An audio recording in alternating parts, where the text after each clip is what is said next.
Bismillahirrahmanirrahim. Alhamdulillahirabbil alamin. Wassalatu wassalamu ala asyrafil anbiya'i wal mursalin nabiyina Muhammadin wa ala alihi wa ashabihi ajma'in. Amma ba'd.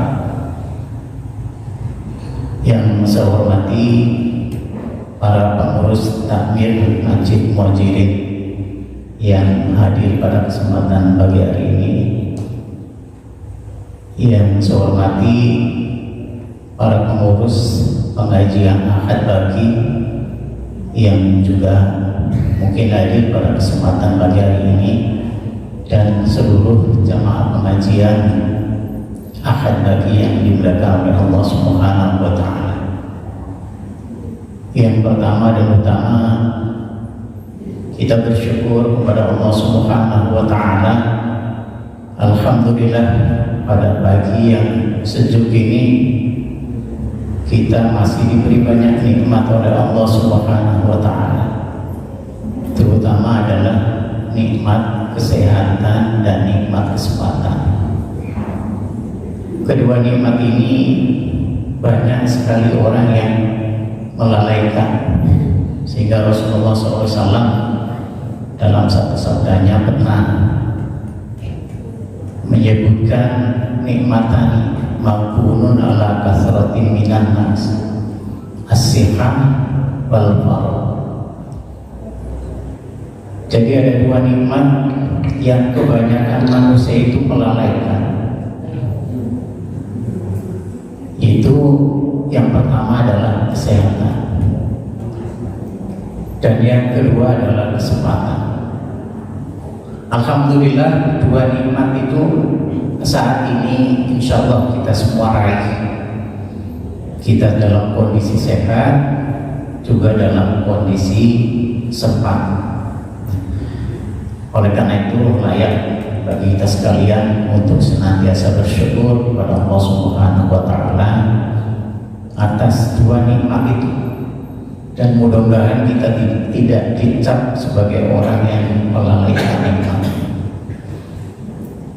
Mudah-mudahan dengan senantiasa bersyukur kita akan selalu ditambah nikmatnya oleh Allah Subhanahu wa Ta'ala. Amin ya rabbal alamin. Ibu dan bapak yang saya hormati, pagi hari ini kita mendapat berita duka dari seorang pengurus takmir, Bapak Sumandi, hari ini dipanggil oleh Allah Subhanahu wa Ta'ala. Ya, untuk itu mari kita berdoa untuk beliau dengan Al-Fatihah.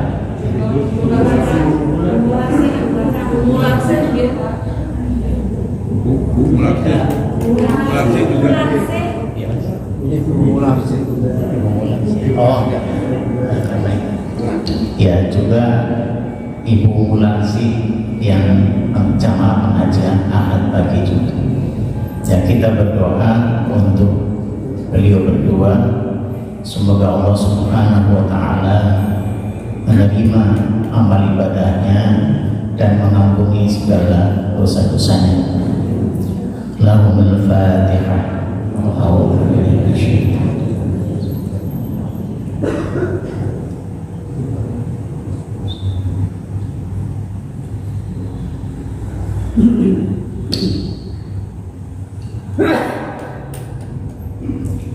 Allahumma ighfir lahum warhamhum wa'afihim wa'fu anhum waghfir nazlahum wasi'hum qalahum waghsilhum bil ma'i as-salji wal barad wa naqihim min al-khataaya kama naqasal al-abyad min ad-nas wa abdilhum daran khairan min darihim wa ahlan khairan min ahlihim wa sawzan khairan min zawjihim wa qihim fitnatal qabri wa tabanna.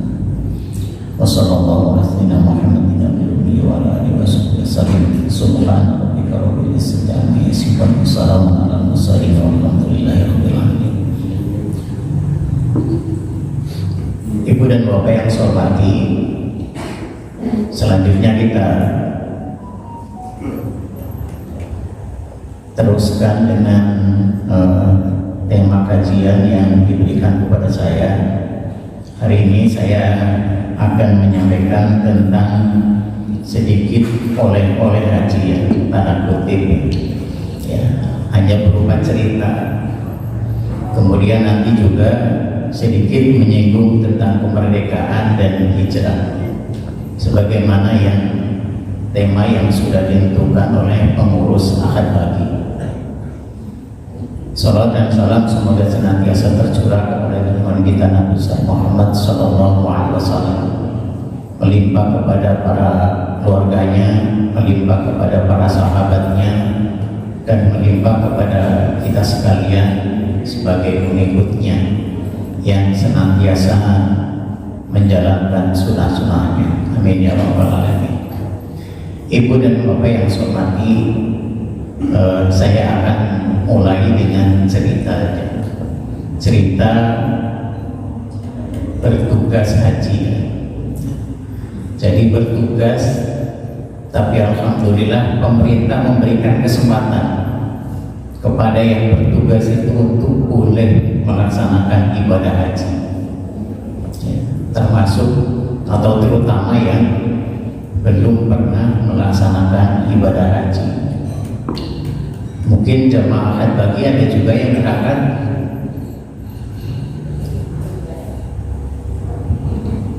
Ya, saya doakan mudah-mudahan tahun depan jam pengajian Ahad Pagi ini ada yang berangkat untuk melaksanakan ibadah ke tanah suci. Amin ya rabbal alamin. Jadi keberangkatan saya ke tanah suci sebagai petugas ini adalah satu nikmat yang luar biasa. Saya menyebutnya sebagai perjalanan penuh nikmat. Maka ketika kita baca surat Ar-Rahman, di sana banyak kita jumpai ayat Fabi ayyi ala rabbikuma tukadziban. Seolah-olah ayat itu tertuju kepada saya. Ya, maka nikmat Tuhan kamu yang manakah yang kamu dustakan? Ya. Saking banyaknya nikmat yang saya rasakan, berbeda dengan tugas-tugas saya sebelumnya. Yang kali ini saya merasakan sesuatu yang berbeda, jauh lebih nikmat dari yang pernah saya lakukan pada waktu-waktu yang lalu. Ini betul-betul saya rasakan, ya, terutama saya sendiri ya. Kalau orang lain menganggap ya itu sebagai satu nikmat atau tidak, tapi yang pasti saya merasakan itu sebagai satu nikmat. Bahkan saya menulis ya dalam waktu saya mendaftar apa sih yang saya rasakan ini sebagai nikmat. Ternyata banyak sekali. Sampai-sampai saya tidak bisa untuk mengungkap semua. Ya, ini membuktikan benar apa yang disampaikan oleh Allah Subhanahu wa Ta'ala. Allah Subhanahu wa Ta'ala, wa in ta'udu nikmatallahi la tuhsuha. Jika kamu coba-coba hitung nikmatku, kata Allah, kamu tidak akan pernah bisa menghitungnya. Untuk hal kecil saja, saya sudah tidak bisa menghitung, ya, menulis, ya, apa yang saya rasakan nikmat itu tidak bisa, tidak semuanya bisa saya ungkapkan. Ya. Saya hanya ingin menyampaikan dalam kesempatan ini beberapa hal saja. Yang pertama adalah perjalanan tugas ya, ini sebagai satu kenikmatan, kesempatan yang luar biasa. Kita tahu bahwa jemaah haji di daerah istimewa Yogyakarta kalau mendaftar hari ini itu masa tunggunya sudah 31 tahun atau 32 tahun. Saya dalam waktu 30 jam ya, sudah bisa berangkat. Ya. Pada saat itu saya terima suratnya pun hanya melalui WA. Ya. Bagi saya tidak apa-apa, itu bukan tata persuratan yang cara resmi hanya melalui WA. Tapi saya sadar bahwa dalam kondisi yang serba harus cepat, maka barangkali surat menyurat dalam bentuk tulisan di print dalam kertas itu mungkin sudah tidak sempat lagi. Karena itu pada tanggal 14 Mei jam 12 malam saya mendapat undangan untuk bisa berangkat ya pada tahun ini. Pagi harinya saya harus menyiapkan segala persyaratan yang diminta, termasuk adalah persyaratan cek kesehatan yang bermacam-macam, general check up. Hari Ahad itu saya pergi ke rumah sakit Morangan untuk memenuhi persyaratan. Alhamdulillah semua persyaratan kesehatan itu bisa saya penuhi. Hari Senin saya harus berangkat mengikuti BIMTEK sebagai bekal untuk persiapan bertugas. Selama seminggu saya berada di Jakarta mengikuti BIMTEK, apa yang harus dilakukan ketika bertugas. Tentu bukan hanya saya, tapi dengan para petugas yang lain yang jumlahnya ada 1.900-an seluruh Indonesia, termasuk para mahasiswa yang ada di Arab Saudi. Jadi ada para mukimin yang juga direkrut, ada para mahasiswa yang dari Mesir, yang dari Libya, yang dari Mekah, Madinah, itu direkrut untuk menjadi petugas haji. Kalau yang dari tanah air itu juga termasuk tenaga kesehatan. Nah, dalam wilayah kerja itu proses penyelenggaraan haji itu ada 3 wilayah. Ada di Mekah, ada di Madinah, dan ada di bandara yang disebut Dakar atau daerah kerja Mekah, Dakar Madinah, dan Dakar bandara. Jadi secara ketugasan dalam penyelenggaraan ibadah haji itu ada 3 itu, di Mekah, di Madinah, dan di bandara. Alhamdulillah saya ditempatkan di Madinah. Ada yang di Mekah itu jangka waktunya sampai 63 hari. Yang di Madinah itu ada yang di Dakar Madinah, termasuk ada yang di bandara itu juga selama 76 hari. Jadi sebelum jamaah datang, kami sudah harus datang duluan menyiapkan segala sesuatunya. Kemudian kami juga baru pulang setelah semua jemaah itu pulang. Maka kemarin saya baru sampai ke rumah itu tanggal malam Jumat kemarin. 2 hari ini saya masih harus menjalani karantina. Saya di rumah. Saya merasa tidak apa-apa, tapi mungkin ada yang kurang nyaman karena barangkali habis bepergian dari luar negeri, karena situasinya beda dengan situasi normal.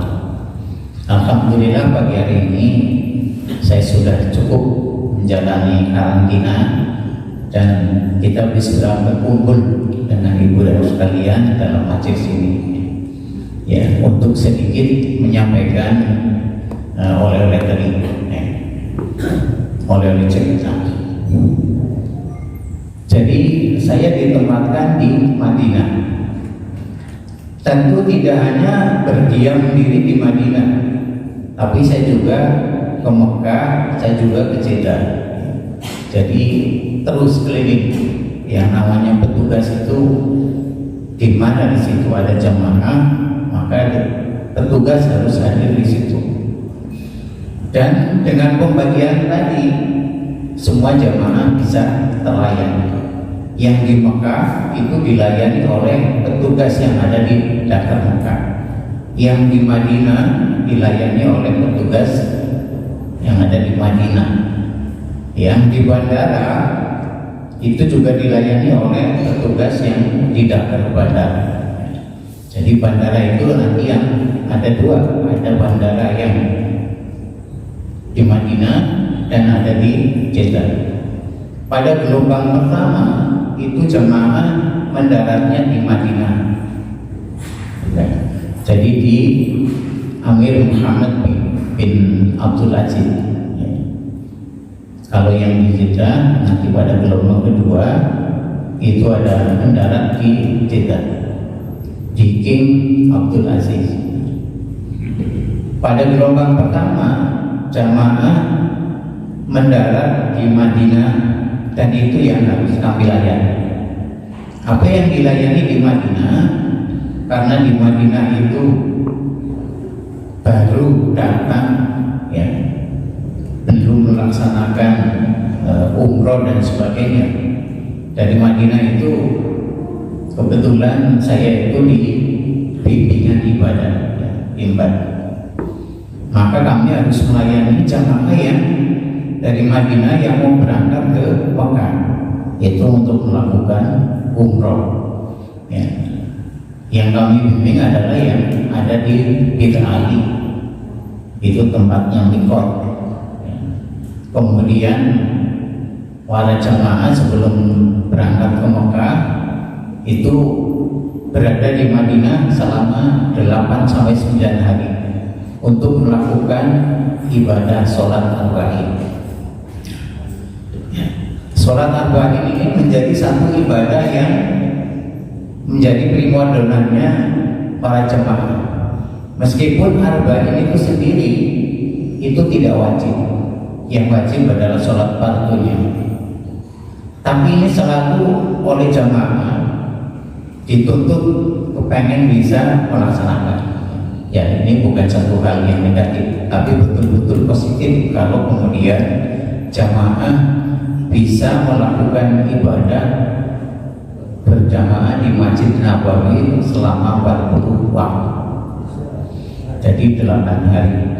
Ya, sampai kadang jamaah itu dibela-belain meskipun kondisi capek, ngantuk dan sebagainya, dia tetap ingin hadir di Masjid Nabawi. Karena Masjid Nabawi ini juga punya banyak keutamaan. Di antaranya kalau kita sholat di Masjid Nabawi 1 kali saja itu akan seperti kita beribadah 1000. Jadi 1000 kali di tempat yang lain kecuali di Masjidil Haram. Ini jelas dijelaskan oleh Rasulullah. Oleh karena itu banyak sekali jamaah yang ingin melaksanakan sholat arba'in. Dengan segala kondisi mereka berusaha untuk melaksanakan sholat arba'in. Meskipun ini juga ada negatifnya. Kadang orang terlalu memaksakan diri tapi tidak mengukur diri, ya akhirnya dia jatuh sakit. Di Madinah itu cuacanya panas sekali. Jadi cuaca di sana itu sampai 47-48 derajat. Inilah tantangan juga bagi petugas. Sebenarnya tugasnya tidak terlalu berat, tapi cuaca yang sangat berat, panas sekali. Kalau di Indonesia mungkin kalau pas siang hari itu barangkali hanya sekitar 37-38 itu sudah terasa panas. Di sana itu 47. Maghrib saja kita keluar, matahari sudah tenggelam. Itu di badan itu rasanya masih apa? Sembrongong gitu ya, kayak kita berada di pinggiran api gitu. Jadi panas sekali. Inilah yang dirasa sangat berat. Berbeda dengan di Mekah, cuacanya lebih apa ya, tidak terlalu panas. Kalau di Mekah sekitar 44-45. Di Madinah itu baru kemarin terakhir menjelang kepulangan ada hujan dan sempat mendung, jadi cuacanya sedikit dingin ya, sampai dengan 44-45 ya, itu hanya beberapa hari. Kemudian yang berikutnya, jadi kalau menunggu jamaah haji di Jogja ini 31 tahun, maka yang sekali lagi saya ingin mengajak pada para jamaah yang memang punya niat untuk berhaji dan sudah punya uang sebesar 25 juta untuk setoran awal, segera saja, tidak usah ditunggu-tunggu, nanti sekalian nunggu sangunya juga tersedia dan sebagainya, karena itu akan merugikan kita. Jadi rata-rata haji di Jogja itu 3 bulan itu kuota terpenuhi, 3 bulan sampai 4 bulan itu kuota terpenuhi. Artinya kalau kita telat 4 bulan saja, itu sudah akan berganti tahun lagi, antrinya tambah 1 tahun lagi. Maka segera yang ingin niat berhaji segera daftar. Yang kedua, pada tahun ini jamaah haji Indonesia ya, sesuai dengan aturan yang ditetapkan oleh pemerintah Arab Saudi, yang diberangkatkan itu hanya yang usianya di bawah 65 tahun. Artinya ini juga mengurangi beban dari petugas. Jamaah relatif lebih sehat ketimbang kalau tidak dibatasi. Ya, mungkin ada yang usianya 70, 80, 90. Itu kalau dalam kondisi normal itu semuanya diberangkatkan. Dan mereka itu berpotensi ya, untuk banyak menimbulkan persoalan. Oleh karena itu, ketika kemarin jamaah dibatasi usianya yang relatif lebih muda, lebih sehat ketimbang usia mungkin yang sampai 9 bulan dan sebagainya, itu adalah satu nikmat. Jamaah petugas ini tugasnya sudah banyak berkurang. Ya, tidak terlalu ya, ini dari aspek kesehatannya. Ya. Kemudian jumlahnya juga dibatasi. Tahun ini kuota jamaah haji Indonesia itu hanya 100.051. Padahal kalau normal kuota Indonesia itu 221.000. Jadi hanya sekitar 46%. Kemudian lagi jamaah seluruh Indonesia, seluruh dunia itu juga hanya 1 juta orang. Biasanya sekitar 2,6 juta sampai 3 juta. Artinya tingkat kepadatan jamaah itu juga berkurang. Ini juga satu hal yang ya membuat haji kita pada tahun ini dirasa lebih enak ya. Tidak terlalu berdesakan, meskipun tetap berdesak, tapi tidak sepadat kalau semuanya berangkat. Jamaah juga relatif lebih muda ya, usianya dari tahun-tahun ketika masih normal. Ini satu hal yang juga merupakan nikmat ya bagi kami sebagai petugas. Kemudian yang kedua, kami ditempatkan di Madinah. Di Madinah itu merupakan satu nikmat juga. Kalau Rasulullah SAW pernah berdoa kepada Allah Subhanahu wa Ta'ala, ya Allah, berikan rasa cintaku ya, kepada Madinah ini melebihi kecintaan kepada Mekah. Ya, Rasulullah cinta Mekah, tapi Rasulullah ingin lebih cinta kepada Madinah. Ini artinya Madinah itu punya keutamaan, ya meskipun ini menjadi perdebatan para ulama. Ya.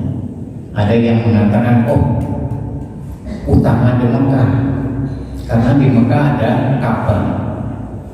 Ada yang lain mengatakan, Imam Malik misalnya mengatakan, oh utama di Madinah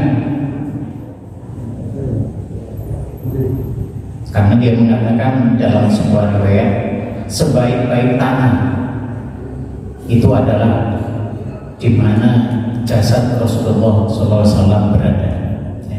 Ya, Rasulullah itu dimakamkan di Madinah dan setiap hari makamnya itu dikunjungi oleh para jemaah. Tidak pernah sepi. Ya, meskipun malam hari pun selalu dikunjungi orang. Nah, jadi kita berada di Madinah, kami berada di Madinah itu juga merupakan satu nikmat. Dalam riwayat yang lain disebutkan tidak ada jalan-jalan atau lorong-lorong atau jalan raya ya di Madinah pada saat ini ya menyambut tamu-tamu Allah kecuali di sana dijaga oleh para tentara Allah yang bersenjata berbaris sampai dengan hari kiamat. Nah, ini keutamaan Madinah. Ditambah lagi di Madinah juga ada Raudhah. Ya, mungkin sering dengar, yang belum pernah haji pun mungkin sering dengar istilah Raudhah. Itu adalah satu tempat antara mimbar Nabi dengan rumahnya. Ya. Rumahnya itu yang sekarang jadi makamnya. Itu adalah Raudhatun min Riyadil Jannah. Bagian dari taman-taman surga. Yang menurut para ulama menjelaskan hadis ini bahwa besok Raudhah itu akan diangkat ke surga. Sehingga orang yang masuk Raudhah artinya dia sudah masuk ke dalam surga, bagian dari surga. Oleh karena itu Raudhah itu selalu rebutan. Nah, di masa pandemi ini masuk Raudhah itu diatur. Kalau dulu jamaah yang kuat, yang punya kemauan masuk Raudhah itu yang akan sering masuk. Tapi kalau sekarang tidak. Sekarang sudah diatur dengan tasrih, ya, izin untuk masuk ke Raudhah. Kalau dengan aplikasi ada yang namanya Itamarna, ada yang dengan Ihaj, dan itu kebetulan tugas kami juga melayani itu. Jamaah yang mau masuk ke Raudhah harus mendapatkan tasrih, ya. Kami yang membuatkan tasrihnya. Jadi semua jamaah haji pada tahun ini yang tidak karena uzur itu semuanya masuk Raudhah. Ada kesempatan mau Raudhah.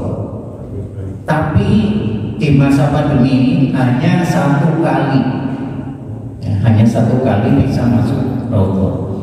Nah, kadang yang kita bisa menggunakan lebih dari satu kali itu memanfaatkan jamaah yang karena uzur tidak bisa masuk ke Raudhah, sehingga di situ namanya ada tapi belum digunakan oleh yang bersangkutan, digunakan oleh yang lain.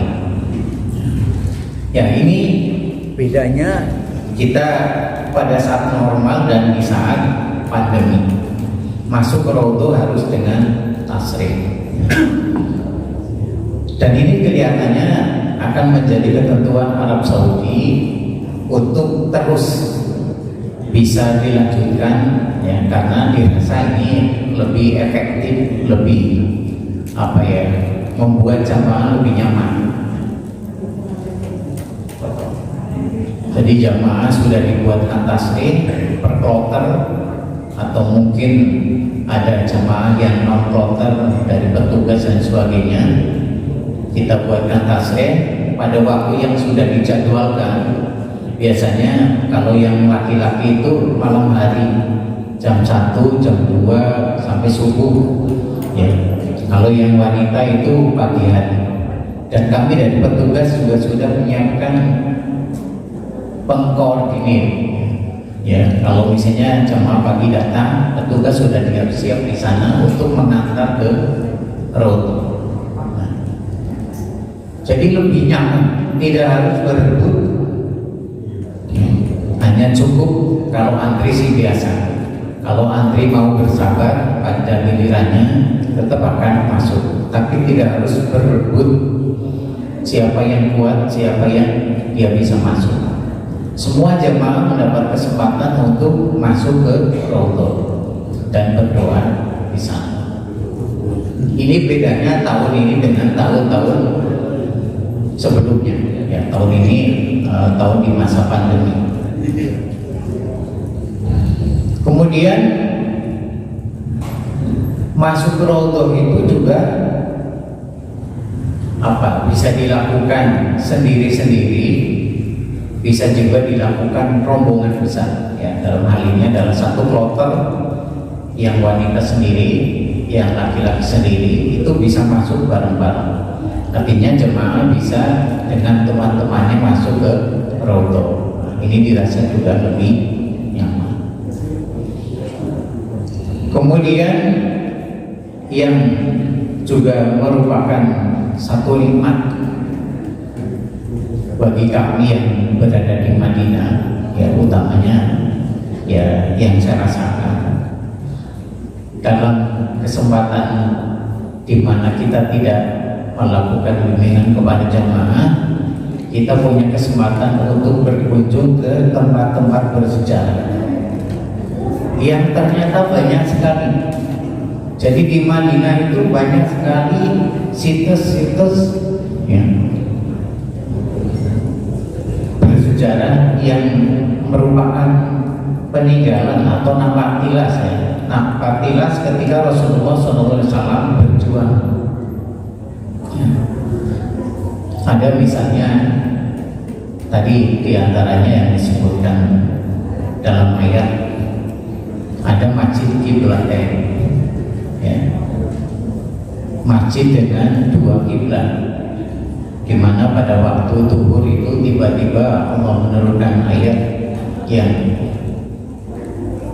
jamaah pada waktu itu sedang sholat menghadap Baitul Maqdis disuruh untuk menghadap ke Masjidil Haram.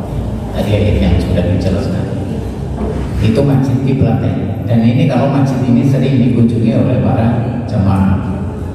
Biasanya paket ziarah itu ada di Masjid Kuba, Masjid Qiblatain, kemudian di Makam Baqi. Tapi kami bukan hanya itu, kami bisa berziarah di tempat-tempat yang lain. Sebenarnya saya ingin menayangkan gambar-gambar, tapi agak terburu-buru tidak sempat. Kemudian juga di Masjid Kuba. Masjid Kuba itu adalah masjid yang pertama didirikan oleh Rasulullah SAW ketika datang ke Madinah ya, pada saat hijrah. Itu keutamaannya juga luar biasa. Barang siapa yang bersuci dari rumahnya kemudian datang ke Masjid Kuba sholat 2 rakaat, maka dia akan mendapatkan seperti pahala umroh ya. Ini luar biasa. Jadi sebenarnya kalau kita hanya mencari pahala umroh, tidak harus umroh berkali-kali di Mekah ya, yang membuat jamaah kadang juga mengalami kelemahan ya. Ini baik benar tapi kurang benar kata orang Jawa. Jadi ada juga KPU yang membuat satu program, pokoknya jamaah nanti akan umroh sampai 10 kali umroh sunat. Bagi jamaah yang tidak terlalu tahu mengetahui tentang ibadah sholat ibadah umroh, dia maklum saja apa kata KPU-nya. dalam kondisi capek pun dijalankan, akhirnya jatuh sakit. Ya. Padahal sebenarnya ada yang lebih mudah kalau memang mau mencari pahala umroh. Kita bisa melaksanakan sholat sunnah 2 rakaat di Kuba ketika dia berada di Madinah, tidak menguras tenaga. Ada juga jamaah yang sampai 40 kali umroh. Ini luar biasa. Ya. Ketika ditanya, kenapa Pak sampai melakukan 40 kali umroh sunnah? Ya Pak, ini ada. Jadi setiap hari dia melakukan umroh itu sampai 3-4 kali sampai 5 kali di Mekah.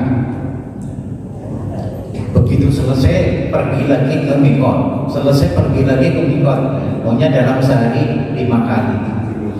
Ini namanya sudah apa ya, berlebihan ya. Jadi maksudnya ini meraih banyak pahala, tapi tidak mengukur kemampuan diri ya. Jadi menganiaya diri sendiri akhirnya, dan akhirnya juga jatuh sakit ya. Jadi di ibadah itu juga sebenarnya harus dilakukan dengan cerdas. Jangan hanya ingin meraih pahala tapi tidak mempertimbangkan kemampuan diri. Benar itu baik, tapi pertimbangkan juga mudaratnya. Itu namanya ibadah dengan cerdas. Jangan asal melakukan ibadah. Ibadah itu perlu ilmu juga. Bagaimana tujuan ibadah tercapai, tapi secara fisik kita juga tetap dalam kondisi sehat. Nanti yang mau berangkat haji, tolonglah yang hal-hal seperti itu perhatikan. Ibadah itu juga harus mengukur diri sendiri, ada keseimbangan jasmani dan rohani. Islam juga mengajarkan demikian. Tidak boleh kita ini kemudian berlebihan ya untuk urusan ibadah tapi tidak mengukur diri. Nah, tahun depan insya Allah yang tahun ini tertunda, mudah-mudahan bisa berangkat, termasuk yang usianya di atas 65 tahun. Ya, karena tahun ini memang yang di atas 65 tahun itu sementara tersortir, tidak bisa berangkat. Tahun depan akan diupayakan yang umur 65 itu atau 65 lebih itu akan menjadi prioritas yang akan diberangkatkan, sehingga jemaah haji ini tidak numpuk. Saat ini yang sudah numpuk itu 5,2 jutaan yang sudah antri.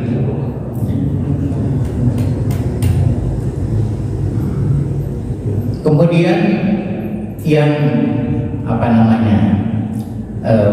berangkat tahun ini juga luar biasa, harus bersyukur juga karena biaya haji yang dibayarkan itu hanya sekitar 36 juta. Padahal biaya haji tahun ini per orang itu bisa mencapai 102 juta sesungguhnya. Ya. Lalu sisanya dari mana Pak?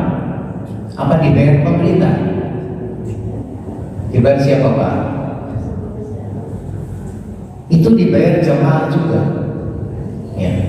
Jadi yang sudah setor awal itu kan manfaatnya dikelola ya, dari yang kalau kita daftar sampai dengan kita berangkat itu kan ada uang manfaat, hasil pengelolaan itu yang digunakan untuk mensubsidi jamaah yang lain. Jadi yang sudah berangkat itu disubsidi oleh orang yang belum berangkat, begitu terus. Jamaah haji tahun ini biayanya 102 juta. Hanya dibayar oleh jamaah setoran awal 25 juta, nambah dia kurang lebih 11 juta. Hanya 36 juta. Padahal biaya haji tahun ini 102 juta. Kalau tahun ini kemarin beberapa hari sebelum pelaksanaan ibadah haji ada kebijakan pemerintah Arab Saudi untuk biaya di Masyid, ya, di Al-Husna, Arafah, Musdalifah, Mina yang hanya sekitar 5 hari itu tambahan per orang 5.600 real. Jadi artinya per orang harus menambah 22 jutaan. Tapi itu tidak dibayarkan oleh jamaah, diambilkan dari uang manfaat, ya, setoran awal para jamaah yang belum berangkat. Jadi subsidi. Kalau kita daftar itu mensubsidi yang berangkat. Ini biaya yang sesungguhnya, Pak. Jadi saya katakan tadi, kalau punya uang sudah niat, taruhlah itu untuk mendaftar haji. Karena itu untungnya berlipat. Kalau kita nabung di bank konvensional biasa, ya, maksudnya kalau bukan untuk setor haji, paling kalau uang 25 juta dalam waktu 10 tahun berapa sih manfaatnya? Tapi ini sudah luar biasa banyaknya, ya. Kalau masa-masa kemarin yang disetor jamaah itu hanya 42%, yang 52%, 48%, yang 52% itu dana manfaat, ya, hasil pengelolaan dana haji. Ini yang seringkali masyarakat yang tidak tahu juga bertanya-tanya, ya, itu dana haji itu hubungannya kemana katanya? Apa diambil Kementerian Agama? Tidak, ya, kembali ke jamaah. Jadi setelah dikelola ada uang manfaat itu diberikan kepada jamaah, sehingga tadi kalau tahun lalu itu hanya sekitar 81 juta, ya, belum ada tambahan biaya masyarakat tadi yang 5.600 real. Jadi sebenarnya biaya haji itu besar. Maka saya bersyukur tahun ini saya bisa bertugas dan alhamdulillah bisa melaksanakan ibadah haji. Jadi 100 juta itu jelas masih diberi uang saku, ya, selama 76 hari. Itu betul-betul saya bersyukur. Ya, tentu juga bukan hanya saya, semua yang bertugas bersyukurlah. Ini kesempatan haji biaya mahal masih diberi uang saku. Ya. Kita melayani jamaah juga insya Allah kita mendapat pahala bahkan lebih dari jamaah. Kalau yang dilayani saja masuk surga, yang melayani insya Allah duluan masuk surga. Ya, ya.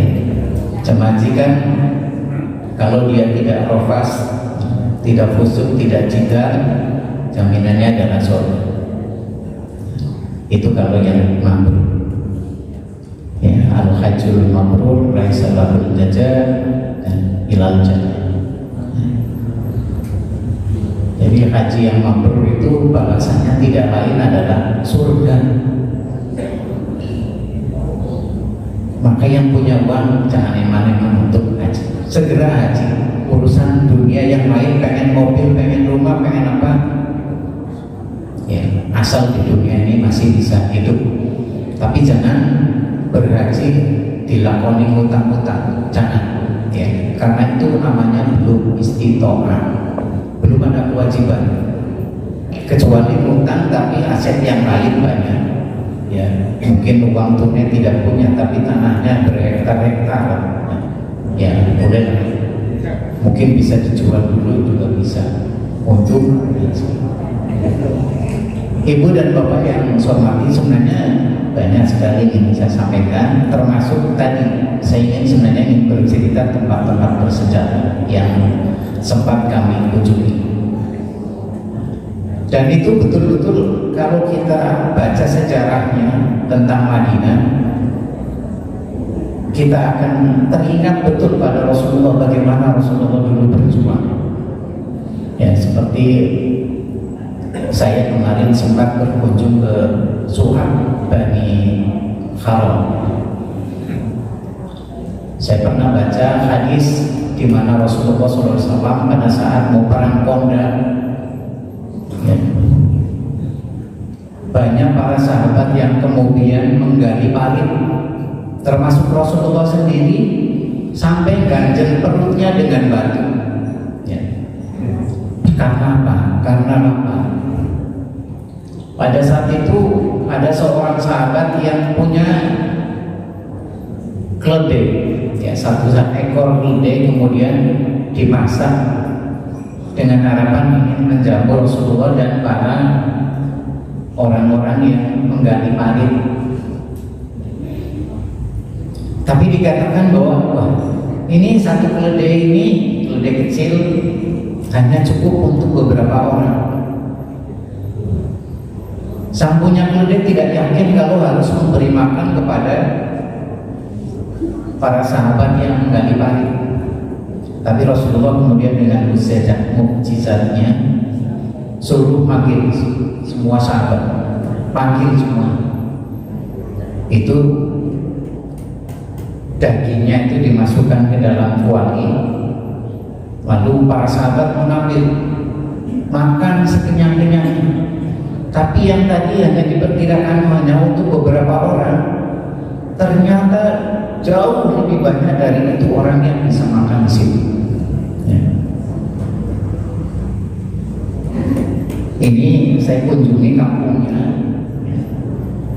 Kemudian juga ada guanya, gua saja di atas di bukit, ya, Jabal As-Sajjah. Di situ Rasulullah SAW bersujud lama sekali ketika mau perang Kondak, berdoa kepada Allah Subhanahu Wa Taala mohon kemenangan. Ada juga Masjid Diror, bukan Masjid Diror ya, masjidnya orang-orang munafik yang kemudian dihancurkan oleh Rasulullah.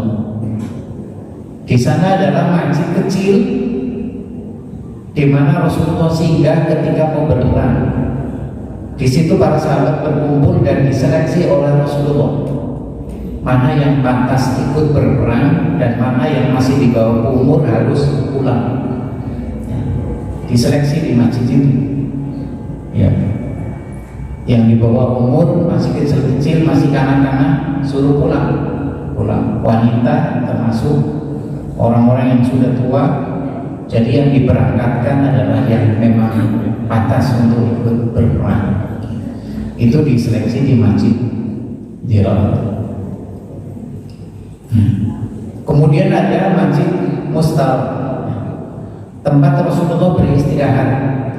Ya, Masjid Diror tadi tempatnya berdekatan dengan Masjid Mustal. Di Diror tadi tempat Rasulullah juga melepaskan baju perangnya di situ. Ya. Di Mustaroh tempat dia beristirahat. Ya, itu masjidnya sebenarnya kecil, tapi pada saat itu barangkali bukan hanya ukuran tapi fungsi dari masjid itu yang betul-betul diperhatikan oleh Rasulullah SAW. Nah, jemaah rahimahullah, sepertinya saya tidak bisa selesai menyampaikan materi ini waktunya sudah pas 7.15. Mudah-mudahan dalam kesempatan yang lain saya sedikit demi sedikit saya ingin menyampaikan oleh-oleh yang lain, ya, cerita-cerita yang terkait dengan tempat-tempat bersejarah dan seterusnya. Ya, jadi mohon maaf, ini ternyata sudah tidak bisa bicara kemerdekaan, ya, tidak bisa bicara hijrah, termasuk hijrah. Ya, saya sebenarnya berkunjung ke museum Darul Madinah, ya, Darul Madinah. Di situ ada namanya apa namanya, diorama gitu ya, atau maket ya, maket perjuangan Rasulullah hijrah dari Mekah ke Madinah, kondisi Ka'bah dan seterusnya, termasuk sejarah tentang hijrah yang terjadi pada tahun 14 tahun 14 Hijrah. Ya, setelah di Mekah mengalami kekangan dari orang kafir Quraisy, mengalami penindasan. Ya, itu saja mungkin insyaallah ya, dalam kesempatan yang lain. Saya kira itu yang bisa saya sampaikan. Mohon maaf kalau ada hal-hal yang kurang berkenan, dan mohon maaf juga ini waktunya sudah lewat 2 menit ya. Ya, terima kasih. Jika ada hal-hal yang kurang berkenan yang saya sampaikan, dan juga mungkin dalam penyelenggaraan pengajian Ahad pagi pada pagi hari ini, terima kasih kepada seluruh pengurus Ahad pagi yang sudah memberikan kesempatan kepada kami untuk bisa menyampaikan sedikit ya oleh-oleh haji ya. Ya, sekali lagi oleh-olehnya tanda kutip ya. Itu saja. Assalamualaikum warahmatullahi wabarakatuh.